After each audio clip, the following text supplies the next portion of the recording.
दुनिया में हीरे मोती सोना चांदी प्रॉपर्टी मकान महलात मरने वाले का सब रह जाता है, पर वो समान इज्जत देने वाला वस्त्र तो शमशान तक उसके साथ ही जाता है।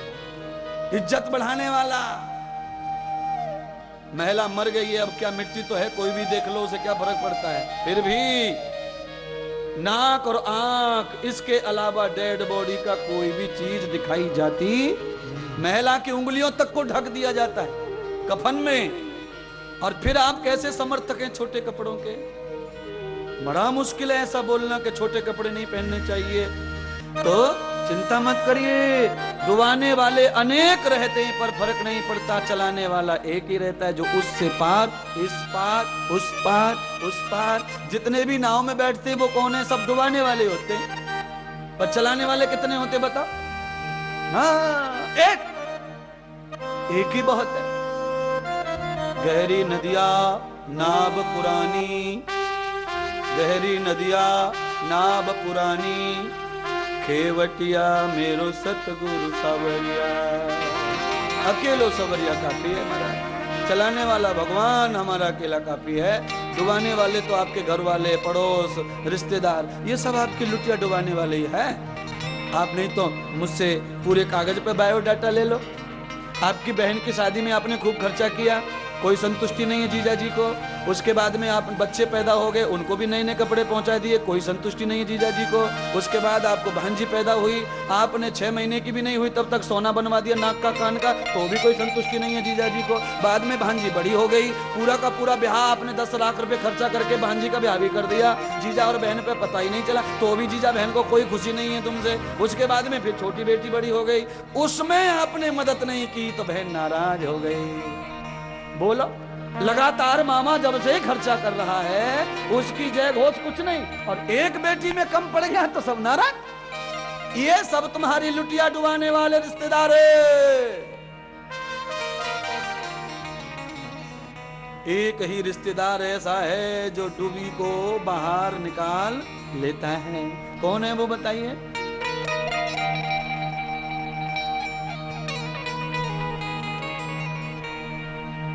कोई तो होगा। आगे पीछे कोई ना दिखे तो भगवान कह दिया करो, बस हो गया प्रश्न का उत्तर। भगवान ऐसे कह दिया करो। भगवान का ही दूसरा नाम सदगुरु है, उसका ही नाम है सदगुरु।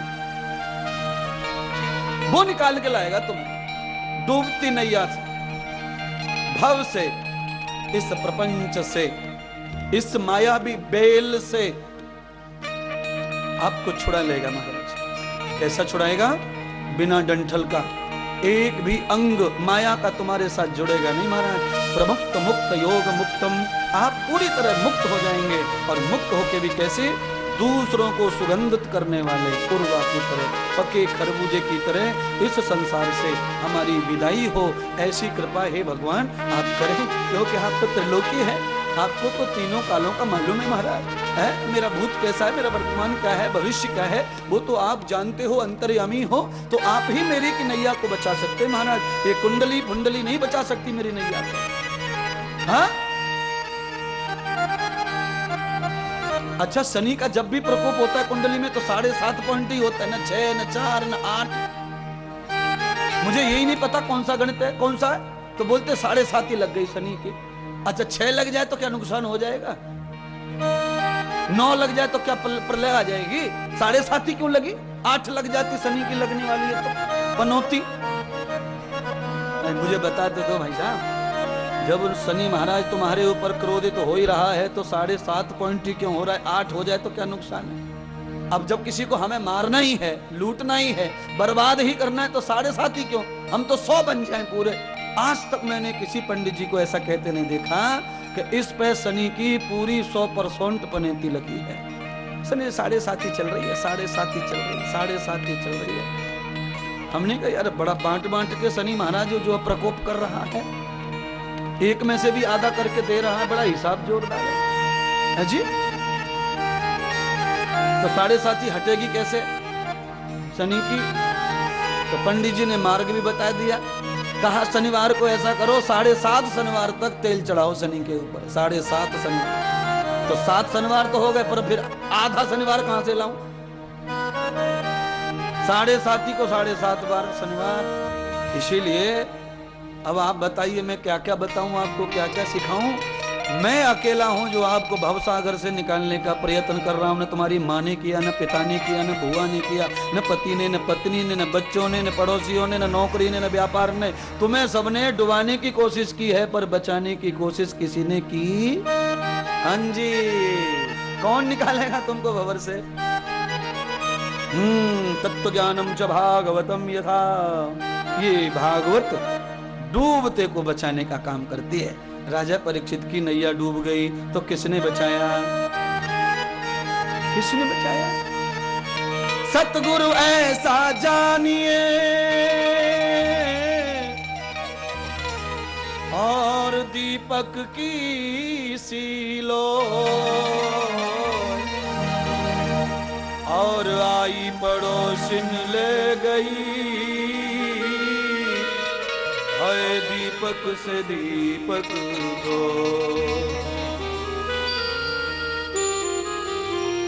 अब बोलिए ना, दीपक ने दूसरे दीपक को जला दिया, पर जलाते समय इस मन में ईर्ष्या नहीं की कि ये मेरी बराबर में जलेगा तो मेरा मान कम हो जाएगा। दीपक ने जलाकर उसे रोशन कर दिया और खुद भी जल रहा है, पड़ोसी को भी जला रहा है, प्रकाशित कर रहा है, रोशनी दे रहा है। वो जानता है जितने भी दिए मेरी सुगंध से प्रभावित होकर जलने लग जाएंगे, वो दुनिया के अंधकार को मिटाएंगे, अच्छा करेंगे। इसलिए निसंद निसृत होकर के पुरुषार्थ कर रहा है। सद्गुरु क्या होता है? वो तो जलते दिए की तरह होता है। खुद जलता है, आग खुद में लगाता है, दुख खुद भोगता है, परिश्रम खुद करता है, क्लेश में खुद डूबता है, परेशानियों में खुद मरता है, पर अपने शिष्य को कभी भी दुख नहीं आने, छाया बन जाता उसकी। छत्र योगम तत्पुरुषम। सतगुरु ऐसा जानिए कल्प वृक्ष की डाल। ऐसी कौन सी कामना है जो सदगुरु पूरी नहीं करेंगे? सदगुरु तो पूरा का पूरा कल्प वृक्ष हैं। उनकी छत्र छाया में जो भी बैठता है उसका कोई भी मनोरथ झूठा रहने वाला नहीं है। थोड़ा समय लगेगा, इंतजार करो। आप जानते हैं, आपने मक्के के सफेद सफेद फूले खाए, पॉपकॉर्न बोलते हैं उनको लोग, पर आप जब मक्के का दाना देखते हैं तो उसका रंग कैसा होता है, और जब वो अग्नि में तपता है तो उसका कैसे पॉपकॉर्न बन जाता है, तो रंग कैसा हो जाता है, सफेद कैसे हो गया? कहां से आया ये सफेद? बता, अब बता तो आया कहां से? देख लो, आया कहीं से नहीं है। वो मक्के के अंदर ही छुपा हुआ था, पर अग्नि के प्रभाव से उसने अपने रूप को प्रकट किया है। ऐसे ही भगवान तुम्हारे अंदर ही छुपा है, पर जब तक आप गुरु की संगति नहीं करेंगे तब तक वो भगत पॉपकॉर्न बनने वाला। हाँ, अग्नि और लोहा से शुरू करके कहां तक आ गया प्रवचन? पॉपकॉर्न तक आ गया, और मतलब सबका एक ही है। इसको ही कहते हैं प्रवचन, इसको कहते हैं प्रभाव धाराम। प्रवचन में विषय भटक जाए तो काय का प्रवचन फिर है जी? कहीं से ईंट, कहीं से रोड़ा, और भानवती ने कुनवा जोड़ा। हम कुनवा नहीं बनाते भानवती वाला, हमारा कुनवा कैसा रहता है? सीता जी जैसा, लबकुश लबकुश, देखने में एक जैसे, नाक एक जैसी, कान एक जैसे, मुंह एक जैसा, स्वरूप एक जैसा। ऐसे ही प्रवचन होना चाहिए। शुरुआत जब करो, समाप्ति तब तक प्रवचन की एक रूप होना चाहिए। चाहे जितने दृष्टांत दो, पर सेम टू सेम। इसको ही कथा कहते हैं, और यही तो है प्रवचन, यही तो आपको फायदा करेगा। जब रोग को गोली समान लगती है दवाइयां, तो रोग जाता है। थोड़ा पथ्य परहेज आपको करना है, नियम संयम का, भोजन का, भजन का, आहार का, व्यवहार का। तो एक अच्छे खरबूजे की तरह जीवन हमारा मुक्त हो जाए, सुगंधित होकर के दूसरों को भी सुगंधित कर दे, मीठा कर दे, रसीला कर दे। हमारी परछाई कच्चे खरबूजे को भी पकाड़े। ऐसी परछाई हमारी कब बनती है? तो बनाने वाले कौन है? तो माता पिता बनाते हैं महाराज। वसुदेव और देवकी अपनी सजा भोग रहे हैं, नंद और यशोदा अपने पुण्य के फल का आनंद ले रहे हैं। महाराज गौया की सेवा करो, गैया की सेवा करो तो तुम्हारे घर में ही नंद के घर आनंद हुआ, ऐसे तुम्हारे घर में भी आनंद होगा नंद के घर की तरह। तुम्हारे भगवान प्रकट हो जाएंगे, तुम्हारे पालने में भगवान आ जाएंगे, चाहे वो कहीं भी जन्म ले लो फर्क नहीं पड़ता। पर जहां पर गैया की सेवा है, जहां पर स्त्री का सम्मान है, भगवान वहीं पर आकर के नाचते कूदते खेलते और खाते और पीते। हाँ, जहां गाय गौ माता और भाई माता, गौ माता और बहु माता कौन है? बहु माता कौन है? स्त्री। गौ माता और बहु माता दोनों को तिलक चंदन पूजा सम्मान हो जाए, अपने आप पालना भर जाएगा कन्हैया जी से। गाय माता को डंडे पड़ रहे, झूठा कुट्टा बासा डाल दिया भर के डस्टबिन में से, और आप समझ लो आगे का ज्यादा नहीं कहना चाहिए मुझे, बहु माता के बारे में नहीं बोलता। हाँ,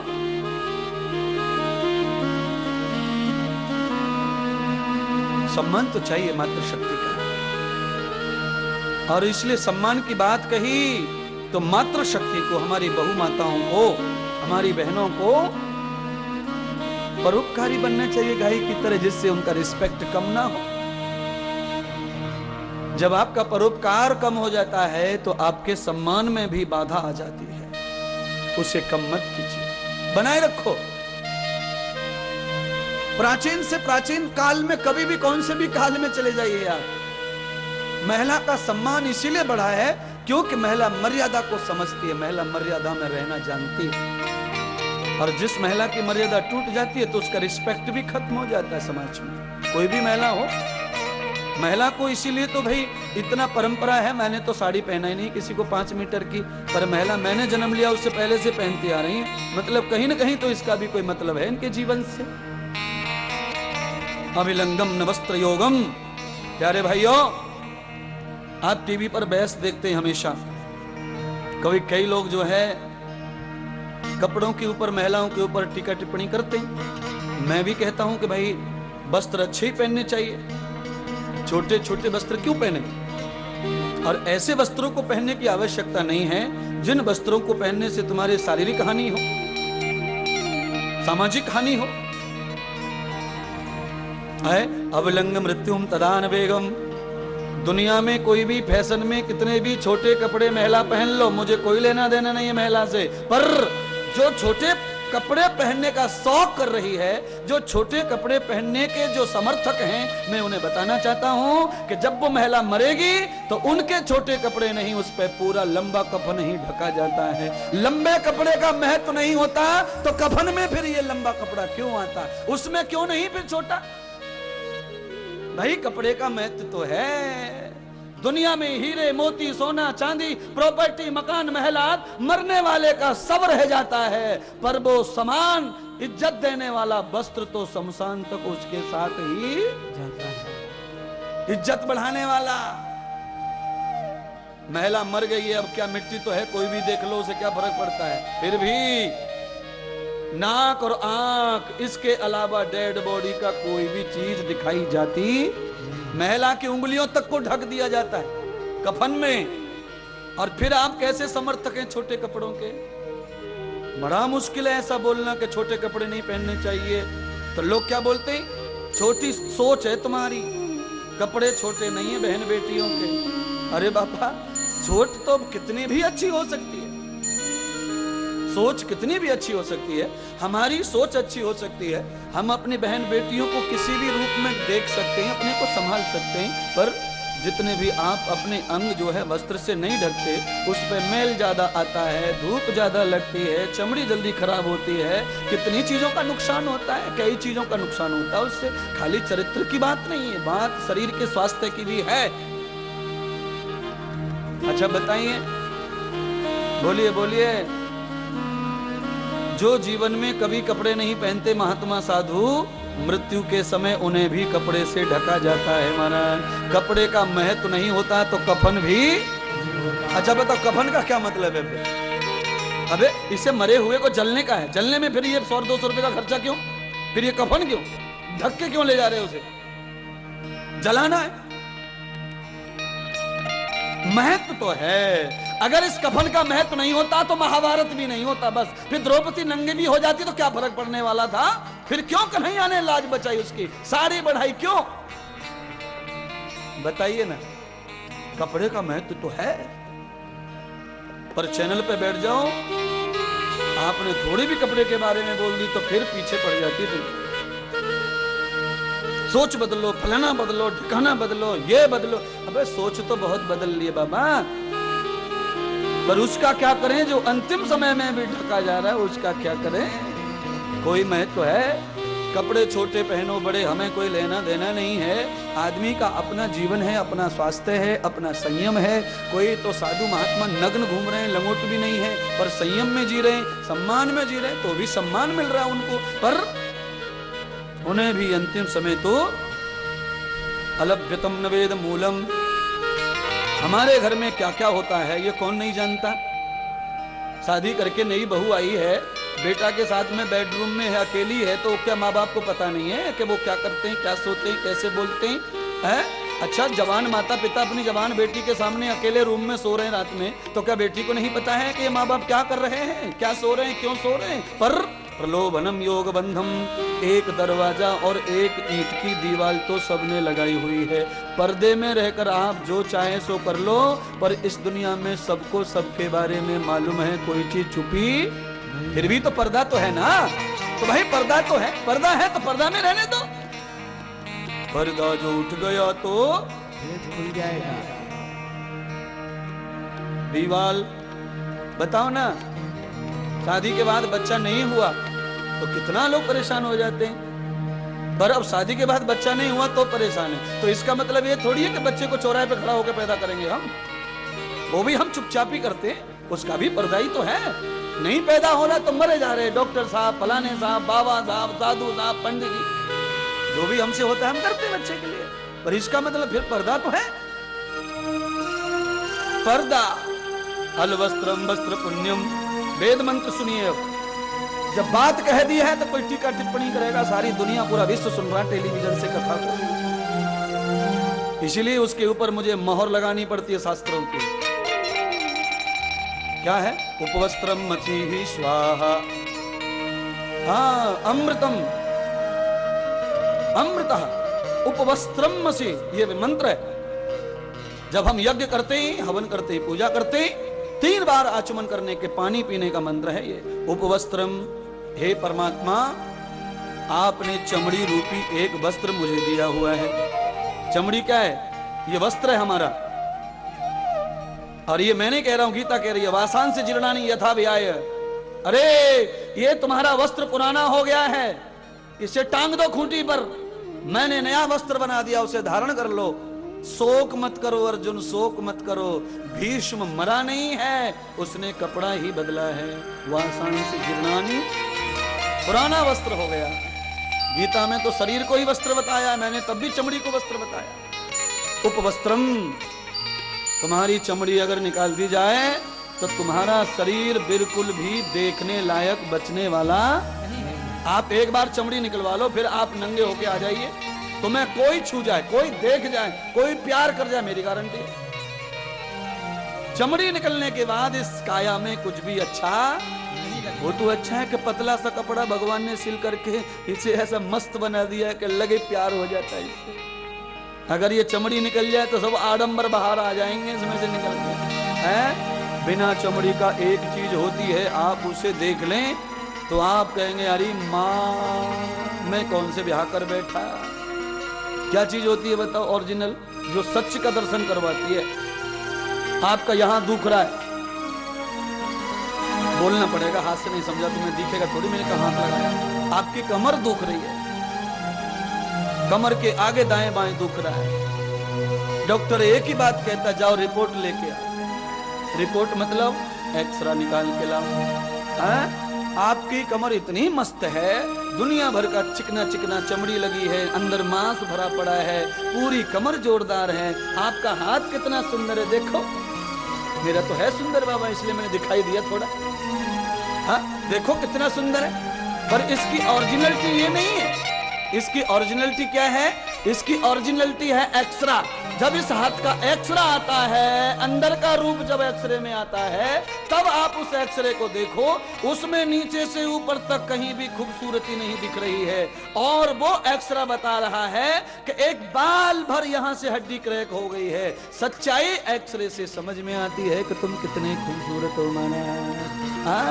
एक बार जरा स्किन अपना एक्सरा तो करवा लो गुरुजी के पास आके, तब पता चलेगा तुम कितने खूबसूरत हो। पर दया करो, भगवान ने तुम्हारे ऊपर कृपा की है, आप श्रद्धा करो, भक्ति करो, जय जयकार करो, जो उसने तुम्हारी बुराई को ढक दिया है और तुम्हें सुंदर सुंदर बना दिया ना। हाँ, ये चेहरा है ना जिस पर सब दुनिया मरती है। मेरा तो कितना सुंदर है, गुलाब का फूल है मेरा बच्चा, तो उसके थोपड़े का एक्सरा निकलवा के देख ले गुलाब के फूल को, 1 मिनट में पता चल जाएगा कैसा स्ट्रक्चर है अंदर से इसका, है जी।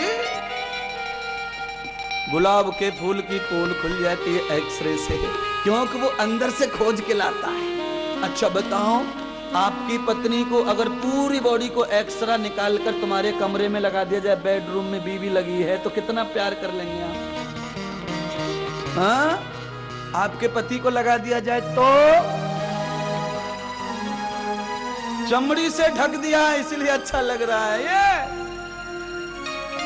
और इसलिए दुनिया पूरी चमड़ी की ग्राहक बनी बैठी है हमारा।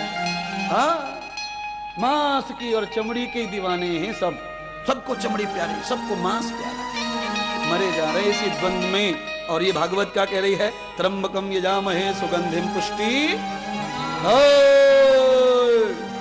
बलवान बन, बलवान। कैसा बलवान? तो कहा सुगंधिम, यश और कीर्ति से बल फैला दे दुनिया में।